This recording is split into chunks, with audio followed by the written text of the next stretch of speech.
Hey everybody, Al Puglisi and Howard Zane, a day in the shop today with Howard Zane.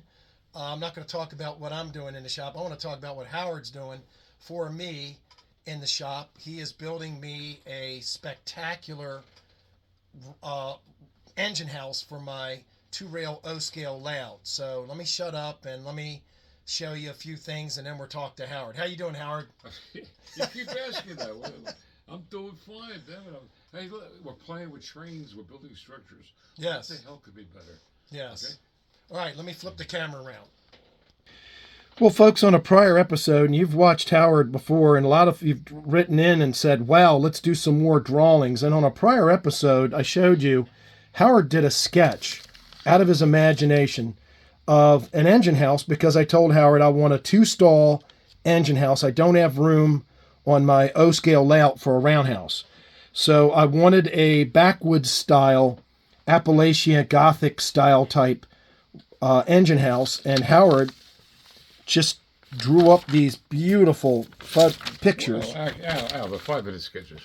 5-minute sketches. Well, they're beautiful, and he's in the process.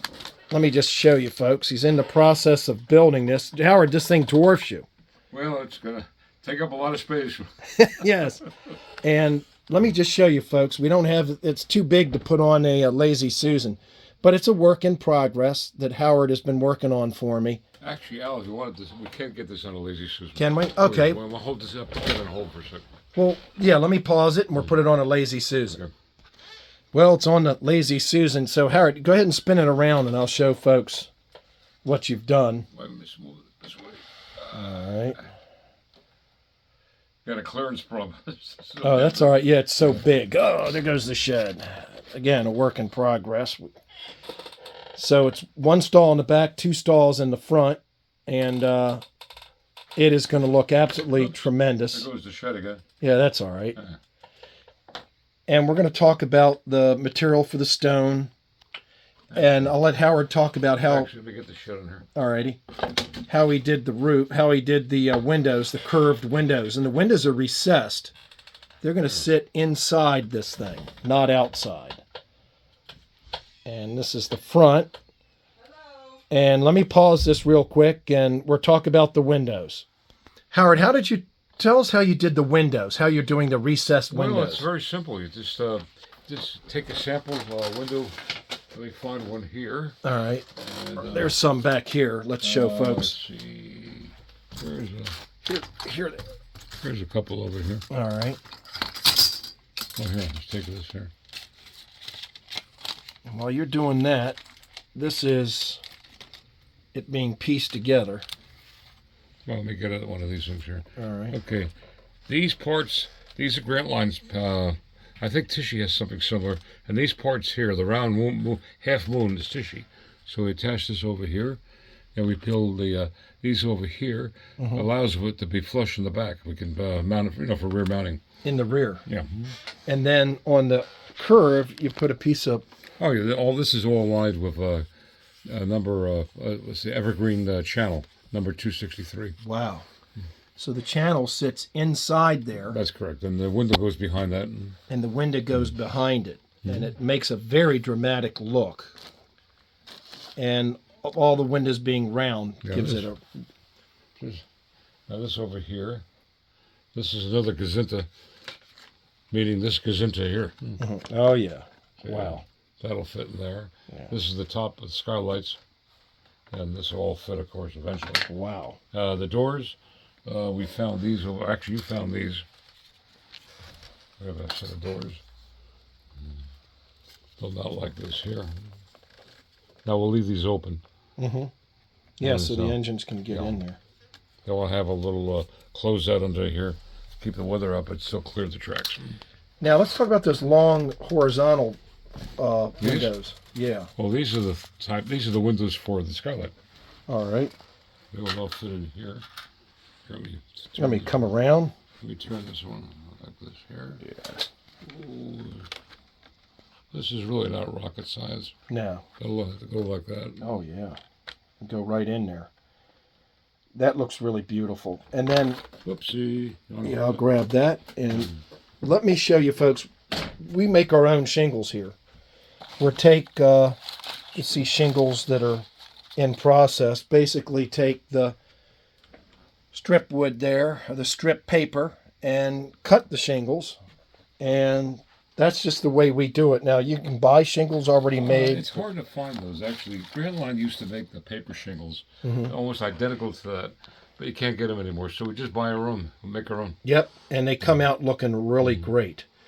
So this is just a beginning video in progress, day in the shop. This is more than a day's work, folks. Let me tell you, this is a tremendous amount of We work. started this, what, a couple of days ago? Yeah, yeah, and Howard is doing this for me, and the planning stage over here. Well, don't forget these little corbels we're going to put on. Oh, Now, yes. This thing here, the roof will be up about another half a foot. So we'll get these corbels in here. You can see how they'll fit. We'll just make the roof a bit higher, Oh, they're gonna which is simple to do. right. And this will be a very interesting engine house. I haven't seen one like it, but then again, Yes, and it have like interesting smokestacks.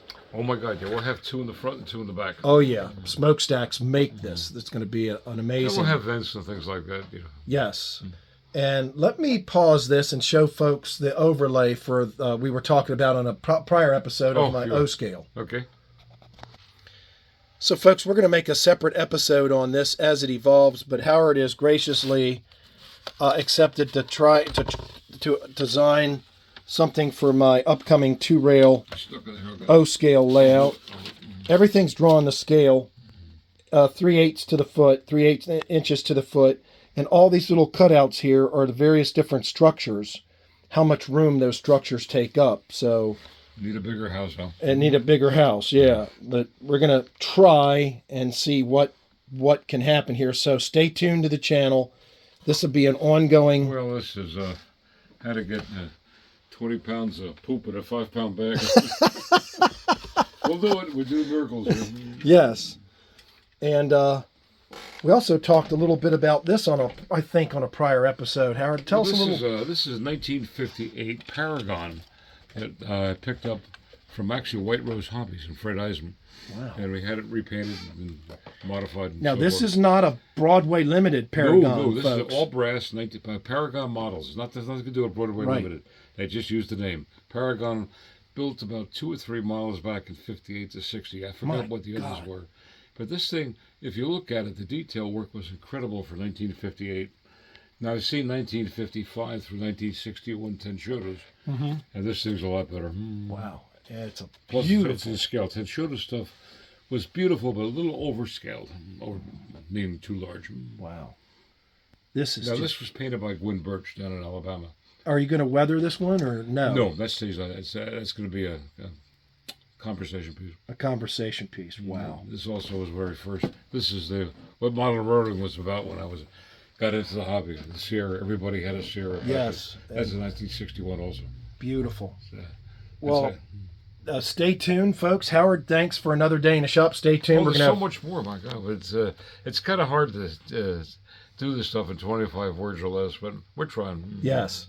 Well, thanks, Howard. I appreciate it. Oh, thank you. You're quite welcome.